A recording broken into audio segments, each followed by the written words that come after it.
ಓಂ ನ ಭೇದಾದಿತಿ ಚೇನ್ನ ಪ್ರತ್ಯೇಕ ಮತದ್ವಚನಾತ್ ಓಂ ಅಂತ ಇದು 1ನೇ ಅಧ್ಯಾಯದ 3ನೇ ಅಧ್ಯಾಯದ 2ನೇ ಪಾದದ 12ನೇ ಸೂತ್ರ. ಇಲ್ಲಿ 40 ಅಣುಭಾಷ್ಯದ ವ್ಯಾಖ್ಯಾನ ರೂಪವಾದ ತತ್ವಮಂಜರಿಯಲ್ಲಿ 43ನೇ ಗದ್ಯ ಭಾಗ ಮತ್ತು 44ನೇ ಗದ್ಯ ಭಾಗದಲ್ಲಿ ಒಂದು ಪ್ಯಾರಾಗ್ರಾಫ್ ಕಳೆದ ದಿವಸ ನೋಡಿದ್ದೀವಿ ನಾವು. ಅಲ್ಲಿ ಈ ಪರಮಾತ್ಮನ ರೂಪಗಳ ನಡುವಿನ ವ್ಯತ್ಯಾಸ, ಭೇದ ಇದೆಯೋ ಇಲ್ಲವೋ ಅನ್ನುವಂಥ ಆಲೋಚನೆ ಇದೆಲ್ಲವೂ ಕೂಡ ಅಲ್ಲಿ ಬಂದಿದೆ. ಅಲ್ಲಿ ಕಾರ್ಯಕಾರಣಬದ್ಧವು ವಿಷಯತೆ ವಿಶ್ವತೇಜಸವು ಪ್ರಾಜ್ಞ ಕಾರಣಬದ್ಧಸ್ತು ಅನ್ನುವಂಥ ಒಂದು ಮಾಂಡೂಕೋಪನಿಷತ್ತಿನ ಮಾತು ಬಂದಿದೆ. ಅದರ ಅರ್ಥ ನಾನು ಕಳೆದ ದಿವಸ ಹೇಳಿರಲಿಲ್ಲ. ಅದು ಆ 12ನೇ ಸೂತ್ರದಲ್ಲಿ ಆಚಾರ್ಯರು ಸೂತ್ರ ಭಾಷ್ಯದಲ್ಲೇ ಹೇಳಿರುವಂಥದ್ದು.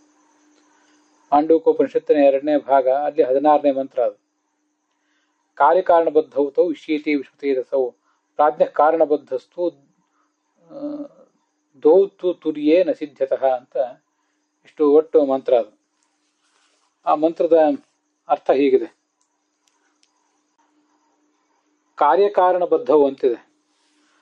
ಕಾರ್ಯಕ್ಕೆ ಮತ್ತು ಕಾರಣಕ್ಕೆ ಬದ್ಧರಾದವರು ಅಂತ ಅರ್ಥ. ಬದ್ಧರಾಗುವುದು ಅಂದರೆ ನಿಯಾಮಕರಾಗುವುದು ಅಂತ ಅರ್ಥ. ಅದಕ್ಕೆ ಕಾರ್ಯ ಮತ್ತು ಕಾರಣಗಳಿಗೆ ಬದ್ಧರಾದವರು ವಿಶ್ವ ಮತ್ತು ತೈಜಸ ಅಂತ ಹೀಗಾದ್ರ ಅರ್ಥ. ಅದು ಯಾವುದು ಕಾರ್ಯ, ಅಲ್ಲಿ ಕಾರಣ ಯಾವುದು, ಇದನ್ನೆಲ್ಲ ನಾವು ಹೀಗೆ ಜಿಜ್ಞಾಸೆ ಮಾಡಿದಾಗ ಅದನ್ನ ಆ ಉಪನಿಷತ್ನಲ್ಲಿ ಬರುವಂಥ ಪೂರ್ವಾಪರ ವಿಷಯಗಳನ್ನು ನೋಡಿದ್ರೆ ಗೊತ್ತಾಗ್ತದೆ. ಅಜ್ಞಾನ ಅನ್ನೋದು ಕಾರಣ ಮತ್ತು ಅಜ್ಞಾನದ ಕಾರ್ಯವಾದ ಭ್ರಮೆ, ಇದೆರಡಕ್ಕೂ ಕೂಡ ನಿಯಾಮಕರು ವಿಶ್ವ ಮತ್ತು ತೈಜಸರು. ಅಜ್ಞಾನ ಇದಕ್ಕೆ ವಿಶ್ವ ನಿಯಾಮಕ. ಯಾಕಂದ್ರೆ ಅಜ್ಞಾನ ನಾವು ಬರುವುದು ಈ ಎಚ್ಚರದ ಅವಸ್ಥೆಯಲ್ಲಿ, ಮತ್ತೆ ಅಜ್ಞಾನದ ಕಾರ್ಯವಾದಂತಹದ್ದು ಭ್ರಮ. ಆ ಭ್ರಮೆಗೆ ನಿಯಾಮಕನಾದವನು ತೇಜಸ. ಈ ಸ್ವಪ್ನದಲ್ಲಿ ಒಂದು ಸ್ವಲ್ಪ ಭ್ರಮದ ಅಂಶ ಇದೆಯಲ್ಲ. ಸ್ವಪ್ನದಲ್ಲಿ ಮನಸ್ಸಿನ ಪರದೆಯ ಮೇಲೆ ವಸ್ತುಗಳನ್ನು ಕಾಣ್ತೇವೆ, ಆದರೆ ಅದೇ ವಸ್ತುಗಳನ್ನ ಬಾಹ್ಯದಲ್ಲೂ ಇದೆ ಅಂತ ನಾವು ತಿಳ್ಕೊಂಡ್ಬಿಟ್ಟಿರ್ತೇವೆ. ಆದ್ರಿಂದ ಅಜ್ಞಾನಕ್ಕೆ ಮತ್ತು ಅಜ್ಞಾನ ಕಾರ್ಯವಾದ ಭ್ರಮೆಗೆ ನಿಯಾಮಕರಾದವರು ವಿಶ್ವ ಮತ್ತು ತೈಜಸರು. ಅವರನ್ನೇ ಕಾರ್ಯಕಾರಣ ಬದ್ಧರು ಅಂತ ಹೇಳೋದು. ಬದ್ಧರು ಅಂದ್ರೆ ಅದಕ್ಕೆ ನಿಯಾಮಕರು ಅಂತ ಅರ್ಥ ಅಷ್ಟೆ, ಬೇರೆ ಏನಲ್ಲ. ಆ ಕಾರ್ಯ ಮತ್ತು ಕಾರಣಗಳ ಅಂಕೆಗೊಳಪಟ್ಟವರು ಅಂತ ಏನು ಅರ್ಥ ಅಲ್ಲ, ಅದಕ್ಕೆ ನಿಯಾಮಕರಾದವರು ಅಂತ ಅಷ್ಟೇ ಅರ್ಥ. ಮತ್ತೆ ಈ ಪ್ರಾಜ್ಞೆ ನಾಮಕವನ್ನಾದ ಪರಮಾತ್ಮನ ನಿಯಂತ್ರಣಕ್ಕೊಳಪಟ್ಟಿರುವುದು ಸುಪ್ತಾವಸ್ಥೆ. ಅಲ್ಲಿ ಅಜ್ಞಾನ ಮಾತ್ರ ಇರ್ತದೆ, ಅಜ್ಞಾನ ಕಾರ್ಯವಾದ ಭ್ರಮ ಅಲ್ಲಿರೋದಿಲ್ಲ. ಇದನ್ನು ಗಮನಿಸ್ಬೇಕು. ಮಲಗಿರುವಾಗ ನಮ್ಗೆ ಯಾವುದೇ ಭ್ರಮ ಬರೋದಿಲ್ಲ. ಕಪ್ಪೆ ಚಿಪ್ಪು ನೋಡಿ ಬೆಳ್ಳಿ ಅಂತಾಗಲಿ, ಹಗ್ಗವನ್ನು ನೋಡಿ ಹಾವು ಅಂತಾಗಲಿ ಭ್ರಮ ಬರೋದಿಲ್ಲ. ಮತ್ತು ಮಲಗಿದ ಅವಸ್ಥೆಯಲ್ಲಿ ನಮಗೆ ಕನಸು ಕೂಡ ಬೀಳೋದಿಲ್ಲ. ಕನಸು ಬೀಳುವುದಿಲ್ಲ. ಆದ್ರಿಂದ ಆ ಸ್ವಾಪ್ನ ಪದಾರ್ಥಗಳನ್ನ ಇವು ಹೊರಗಿನ ವಸ್ತುಗಳು ಅಂತ ಭ್ರಮಿಸುವ ಆ ಭ್ರಮವೂ ಇಲ್ಲ ಅಲ್ಲಿ. ಕನಸಿನ ಎಚ್ಚರ, ಕನಸು ಮತ್ತು ನಿದ್ರೆಗಳಲ್ಲಿ ಎಚ್ಚರದ ಅವಸ್ಥೆಯಲ್ಲಿ ಕಪ್ಪೆ ಚಿಪ್ಪನ್ನು ನೋಡಿ ಬೆಳ್ಳಿ ಅಂತನೂ, ಹಗ್ಗವನ್ನು ನೋಡಿ ಹಾವು ಅಂತನೂ ನಾವು ತಿಳ್ಕೊತೇವೆ. ಆ ಭ್ರಮ ಇದ್ದೇ ಇದೆ.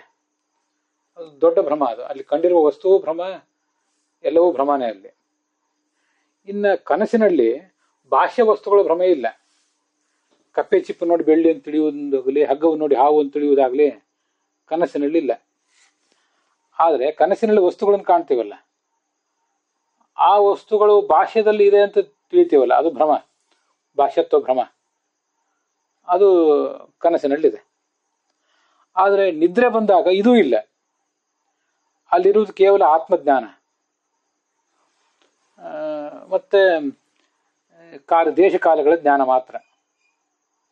ಬೇರೆ ವಸ್ತುಗಳ ಜ್ಞಾನ ಅಲ್ಲಿ ಬರೋದೇ ಇಲ್ಲ. ಆದ್ರಿಂದ ಪ್ರಾಜ್ಞನಾಮಕ ನಾಮ ಪರಮಾತ್ಮನ ನಿಯಂತ್ರಣಕ್ಕೊಳಪಟ್ಟಿರುವ ಸುಪ್ತಾವಸ್ಥೆಯಲ್ಲಿ ಅಜ್ಞಾನ ಮಾತ್ರ ಇದೆ. ಆದರೆ ಅಜ್ಞಾನದ ಕಾರ್ಯವಾದಂತಹ ಭ್ರಮ ಅಲ್ಲಿಲ್ಲ. ಪ್ರಾಜ್ಞ ಕಾರಣಬದ್ಧಸ್ತು. ಪ್ರಾಜ್ಞನಾಮಕನಾದ ಪರಮಾತ್ಮ ಕಾರಣಕ್ಕೆ ನಿಯಾಮಕನಾಗಿದ್ದಾನೆ. ಅಜ್ಞಾನಕ್ಕೆ ಅಜ್ಞಾನ ಇದೆ, ತಪ್ಪು ತಿಳುವಳಿಕೆ ಇದೆ.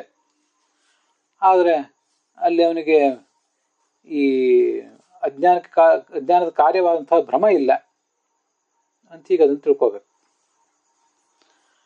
ಹೀಗೆ ಆ ಸೂತ್ರದ ಅರ್ಥ ಹಿಂದೆ ಅದು ಬಂದಿತ್ತು.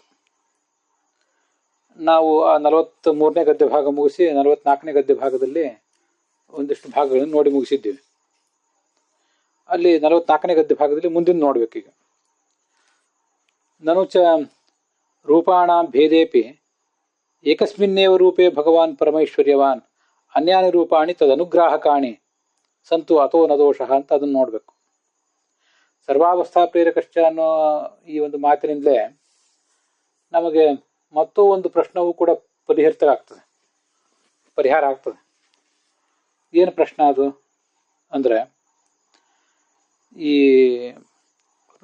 ಎಲ್ಲ ರೂಪಗಳಲ್ಲಿಯೂ ಭೇದ ಇದೆ. ನನುಚ ರೂಪಾಣಾಂ ಭೇದೇಪಿ, ರೂಪಗಳು ಭಿನ್ನ ಆಗಿವೆ, ಪರಮಾತ್ಮ ಒಬ್ಬನೇ ಆಗಿದ್ದಾನೆ ಅಂತ ನಿಮ್ಮ ಸಿದ್ಧಾಂತ. ಒಪ್ಪೋಣ.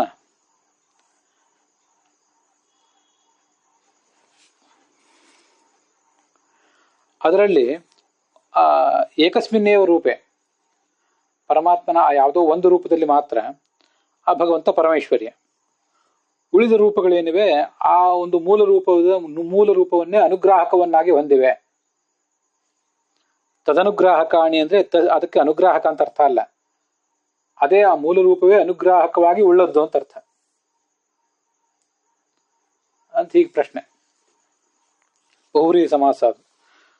ಸಹ ಅನುಗ್ರಾಹಕ ತತ್ ಅನುಗ್ರಾಹಕಂ ಯೇಷಾಂ ತಾನೇ ತದನುಗ್ರಾಹಕಾಣಿ. ತತ್ ಅಂದ್ರೆ ಆ ಮೂಲ ರೂಪ, ಒಂದು ರೂಪ, ಅದೇ ಯಾವ ರೂಪಗಳಿಗೆ ಅನುಗ್ರಾಹಕವಾಗಿದೆಯೋ ಆ ಥರ ಅಂತ ಅದರ ತಾತ್ಪರ್ಯ.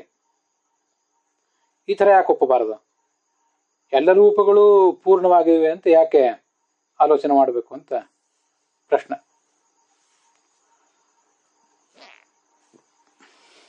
ಅದಕ್ಕೂ ಕೂಡ ಸರ್ವಾವಸ್ಥಾ ಪ್ರೇರಕಶ್ಚ ಅಂತನ ಸರ್ವರೂಪೇಶ್ವ ಭೇದವಾನ್ ಅನ್ನೋ ಮಾತಿನಿಂದಲೇ ಉತ್ತರ ಕೊಡಬೇಕು. ಆ ಪ್ರಾಗುಕ್ತ ಗುಣ ಹಿಂದೆ ಪರಮಾತ್ಮನನ್ನ ಯಾವ ಗುಣ ವಿಶಿಷ್ಟನಾದವನು ಅಂತ ನಾವು ವರ್ಣನೆ ಮಾಡಿದೀವೋ ಆ ಪರಮಾತ್ಮ ಎಲ್ಲ ಅವಸ್ಥೆಗಳಲ್ಲಿಯೂ ಕೂಡ, ಎಲ್ಲ ರೂಪಗಳಲ್ಲಿಯೂ ಕೂಡ ಅಭೇದವುಳ್ಳವನೇ ಆಗಿದ್ದಾನೆ. ಪರಮೇಶ್ವರ ಸರ್ವ ದೇಶ ಕಾಲಸ್ಥಿತ ರೂಪೇಶು ಅಭೇದವಾನ್. ಇಲ್ಲಿ ಅಭೇದವಾನ್ ಅಂದ್ರೆ ಅವಿಶೇಷವಾನ್, ಯಾವುದೇ ವ್ಯತ್ಯಾಸ ಇಲ್ಲ. ಯಾವುದೊಂದು ಕಡೆ ಶಕ್ತಿ ಕಡಿಮೆ, ಇನ್ನೊಂದು ಕಡೆ ಶಕ್ತಿ ಹೆಚ್ಚು ಅಂತ ಹೀಗೆಲ್ಲ ಇಲ್ಲ. ಎಲ್ಲ ಕಡೆನೂ ಕೂಡ ಸಮಾನವಾದ ಶಕ್ತಿಗಳೇ ಅವನಿಗಿವೆ ಅಂತ ತಾತ್ಪರ್ಯ.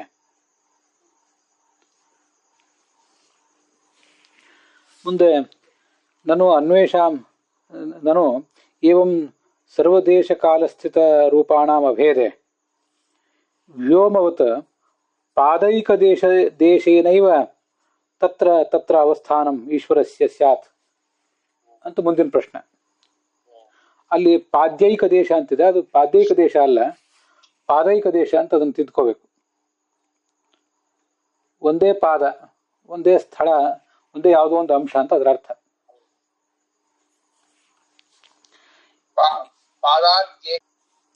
ಅದು ನನಗೆ ವಾಸ್ತವಿಕವಾಗಿ ಅರ್ಥ ಆಗಲಿಲ್ಲ. ಯಾಕೆ ತಚ್ಚ ಇದು ಉಪನಿಷತ್ತಿನ ಮಂತ್ರಕ್ಕೆ ವಿರುದ್ಧ ಅಂತ ಬಂದದ್ದು, ಯಾಕೇನು ಸಮಾಧಾನ ಆಗಲಿಲ್ಲ ನನಗೆ. ಒಂದು ನಿಮಿಷ ಅದನ್ನೇ ತೆಗೆಯೋಣ, ಉಪನಿಷತ್ತಿನ ಮಾತನ್ನೇ ತೆಗಿತೀನಿ.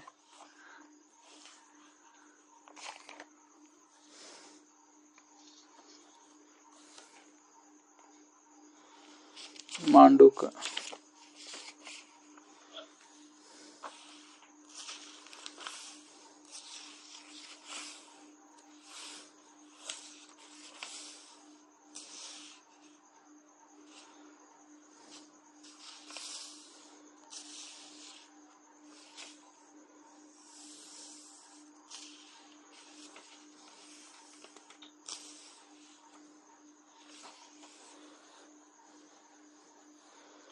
ವಿಶ್ವ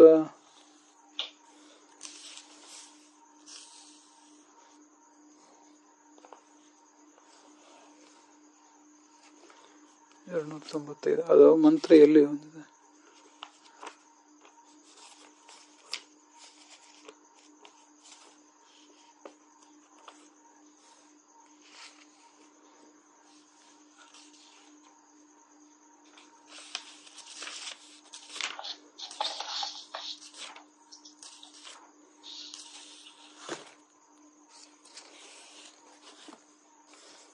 ಲೇಟ್ ಆಯ್ತೇನೋ. ಇದನ್ನು ಅವಾಗ ನಾನು ತುಂಬ ಹೊತ್ತು ಆಲೋಚನೆ ಮಾಡಿದೆ, ನನಗೆ ಸಮಾಧಾನ ಆಗಲಿಲ್ಲ. ಆರಂಭದಲ್ಲೇ ಇದೆ ಅಂತ ಕಾಣಿಸ್ತದೆ, ಮಾಂಡೂಕೋಪನಿಷತ್ತಿನ ಆರಂಭದಲ್ಲಿ.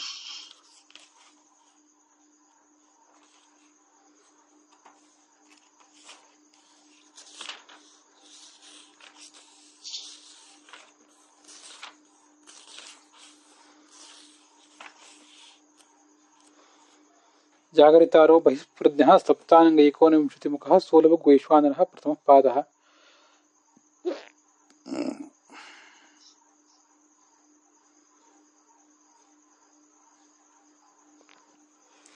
ಈ ಉಪನಿಷತ್ತಿನ ಮಂತ್ರಕ್ಕೆ ವಿರುದ್ಧ ಅಂತ ಹೇಳ್ತಿದ್ದಾರೆ. ಆ ಉಪನಿಷತ್ತಿನ ಮಂತ್ರದಲ್ಲಿ ಅವನು ವ್ಯಾಪ್ತ ಅಂತ ಏನು ಹೇಳ್ತಾ ಇಲ್ಲ, ಆದ್ರಿಂದ ನಂಗೆ ಸಮಸ್ಯೆ.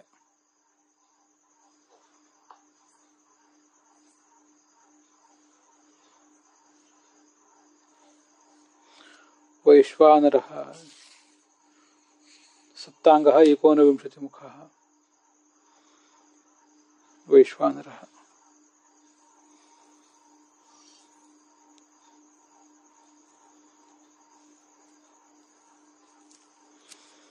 ಹಾಗೆ ಮುಂದೆ ಹೋಗಿರ್ತೇನೆ.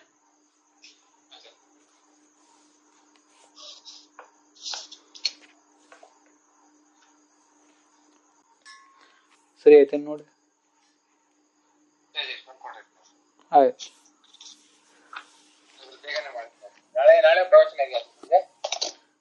ನಾಳೆನೂ ಇದೆ. ಆದ್ರೆ ಏಕಾದಶಿ ಇರೋದ್ರಿಂದ ಬಂದ್ಬಿಡ್ತೇನಲ್ಲ, 8-8:30 ಇಲ್ಲಿ ಬಂದಿರ್ತೇನೆ. ಆಯ್ತು.